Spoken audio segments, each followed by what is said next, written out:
Welcome back to Unfiltered Fiction. I'm your host, Chloe Stike, and today I read the second book of the Fality Fortune duology, so you don't have to. And I'm breaking it down for you with no spoilers so you can decide whether it's worth adding to your ever-growing TBR list. So overall, I rated this book a 4.6, which is the exact same as the last time. So, there's that.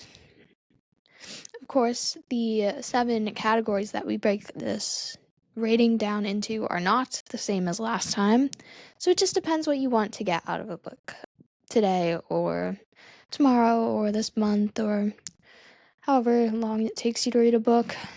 It takes me at least a week and a half because school sucks. Okay, number 1, quality of writing. It was basically the same as Fality Fortune, which I rated a 4.6. Smooth, clever. I didn't think it was boring. It was very, easy to read for me. And very similar to the last one, no drastic changes. Category number 2, though, character development. I noticed a lot more, I think, in this one than I did the last one, so I rated this a 4 stars.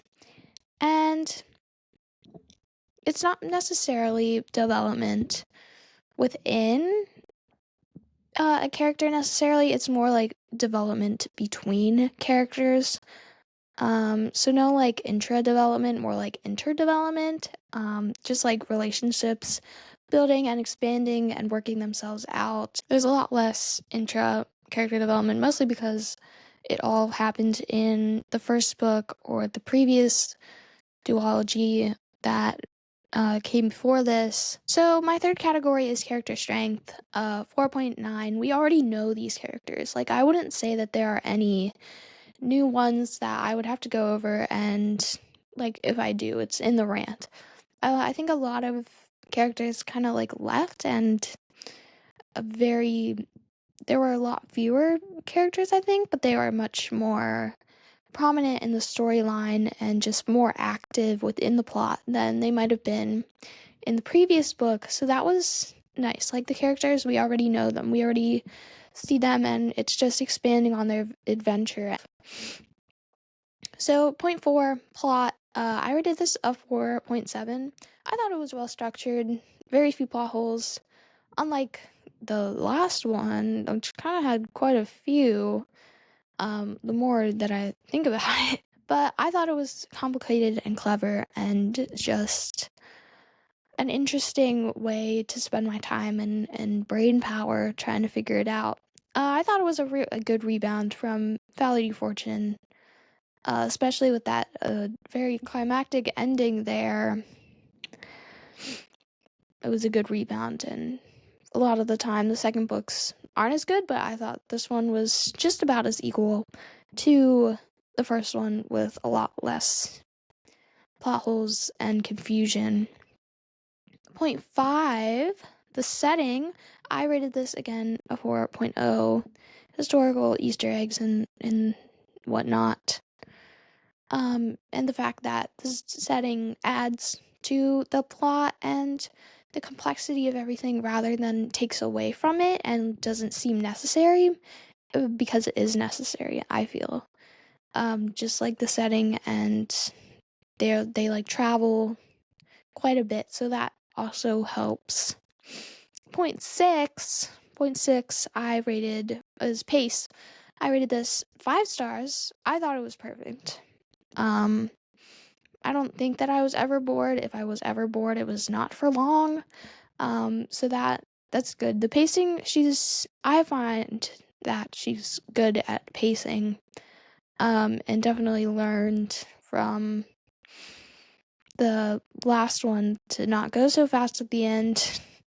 But point 7, the ending, I rated this one a 4.3. And that's all I will say. So that was a quick overview of my 7 points.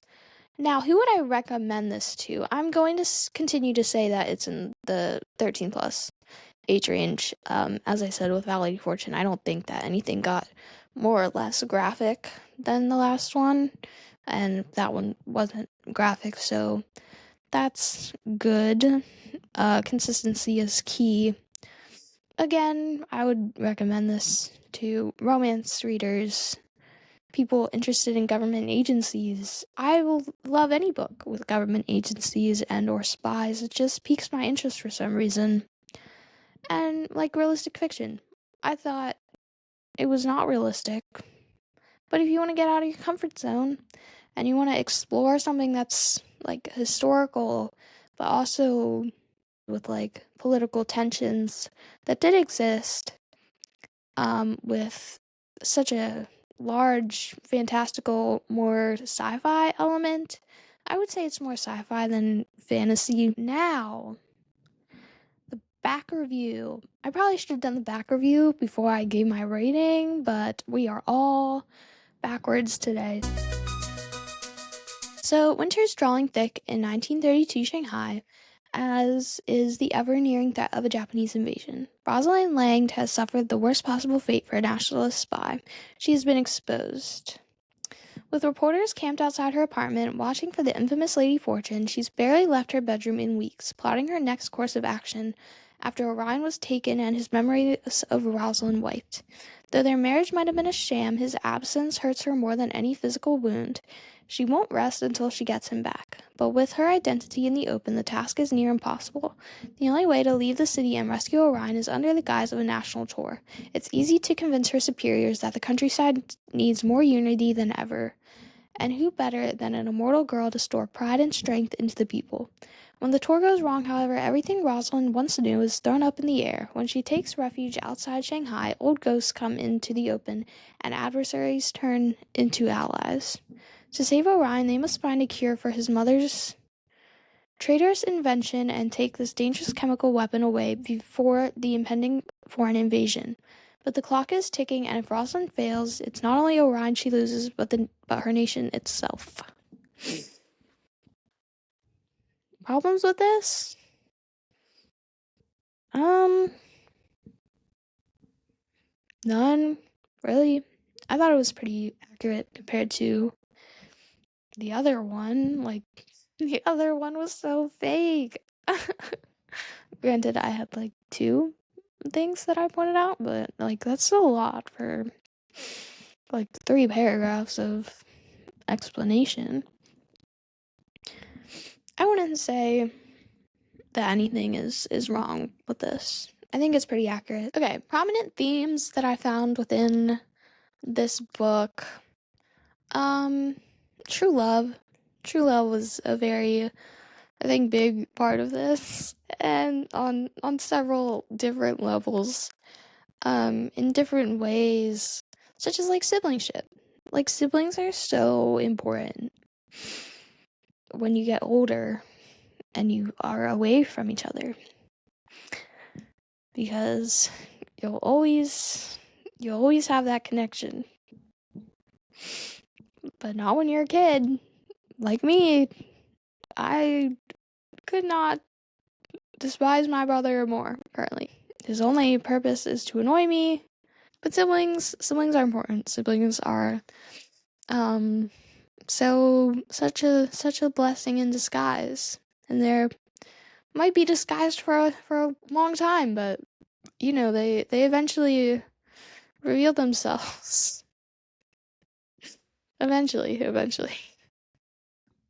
A big theme in this book was loyalty and trust, and you kind of need that when you're working with like people who you're supposed to hate and who have worked against you.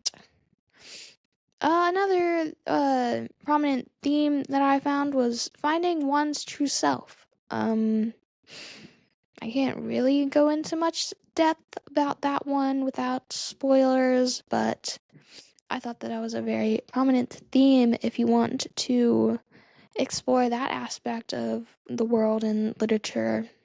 And another theme that I found, which was also in Family Fortune, was nationality, of course, and the tensions between parties and that's still a huge part of the plot and the setting and all that. This is my no spoilers review on Foulheart Huntsman. I'm your host, Chloe Stike, and this is Unfiltered Fiction.